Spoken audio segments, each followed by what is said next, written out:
और next chapter force and pressure, बल तथा दाब। और आज इंट्रोडक्शन है इस चैप्टर का। इसमें हमें जो पढ़ना है वो मैं आपको बता दूं। What is force? Force due to interaction, resultant of force, effects of force, type of force that is contact force and non contact, संपर्क बल और असंपर्क बल। Next pressure, unit of force and pressure, applications of force and pressure in daily life, measuring pressure, what is Pascal's law, pressure exerted by gases. पहले हम जाने कि what is force और हमारे दैनिक जीवन में ये बल है क्या। और सामान्य भाषा में हम जैसा जानते हैं, और यहाँ मैंने लिखा भी है कि ये पुश और पुल, धक्का या खिंचाव जो वस्तु की स्थिति में परिवर्तन कर दे, क्या कहलाता है? बल कहलाता है। हम यहाँ खड़े हैं और कांस्टेंट हैं, लेकिन अभी कोई हमको इधर से खींचे तो हमारी स्थिति में परिवर्तन हो जाएगा, या कोई हमारे ऊपर धक्का दे दे तो इस स्थिति में परिवर्तन हो जाएगा। सपोज ये डस्टर है और यहाँ पड़ा हुआ है, हम इस पे एक्सटर्नल बल लगा के और इसको उठा रहे हैं, पिक कर रहे हैं। इसने क्या किया? इसकी स्थिति में परिवर्तन कर दिया।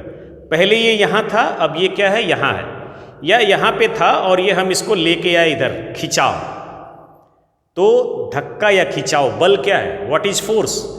Force is said to a push और पुल ऑन सम ऑब्जेक्ट या एनी ऑब्जेक्ट।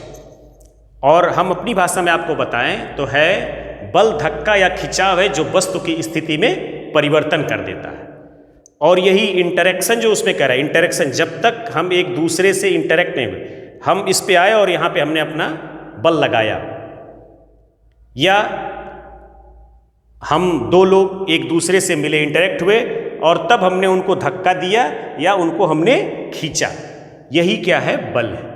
जो बल की सामान्य यूनिट है उसे हम न्यूटन से नापते हैं, न्यूटन, और इसे कैपिटल N से हम लोग लिखते हैं। जो CGS यूनिट है, MKS और CGS दो पद्धतियां हमारे पास इकाई की हैं, जिसमें CGS यूनिट में बल के मात्रक को हम लोग डाइन कहते हैं। और ये जो डाइन है, 1 न्यूटन बराबर 10⁵ डाइन, 1 न्यूटन 10⁵ डाइन के बराबर होता है। तो इस चैप्टर में मैंने आपको एक इंट्रोडक्शन दिया फोर्स का कि फोर्स है क्या। बाकी जो हम लोग को पढ़ना है, फोर्स ड्यू टू इंटरेक्शन, मैंने बताया कि जब तक दो बॉडी इंटरेक्ट नहीं होंगी, मैंने अभी उसको पकड़ के और उठाया या उसको मैंने पकड़ के खींचा, दैट इज, यही क्या है? इंटरेक्शन है। और इस कारण से बल पता चलता है कि हाँ, बल धक्का दे रहा है या बल खींच रहा है। और पता कब चलता है? जब वस्तु की स्थिति में परिवर्तन होता है। रिजल्टेंट फोर्स हम लोग एक एक करके पढ़ेंगे। जब दो बल एक ही दिशा में लग रहे हो या दो बल विपरीत दिशा में लग रहे हो, एक दिशा में लगने वाले बल जुड़ जाते हैं और वस्तु की स्थिति में जो परिवर्तन होता है वो उनके अकॉर्डिंग होता है। या जब दो विपरीत दिशा में बल लग रहे हैं तो जो भी बल अधिक होगा, रिजल्टेंट उधर की तरफ होगा। सपोज कोई बॉडी है और इस पे दो लोग दोनों तरफ से धकेल रहे हैं इसको, एक लोग इधर से और एक लोग इधर से।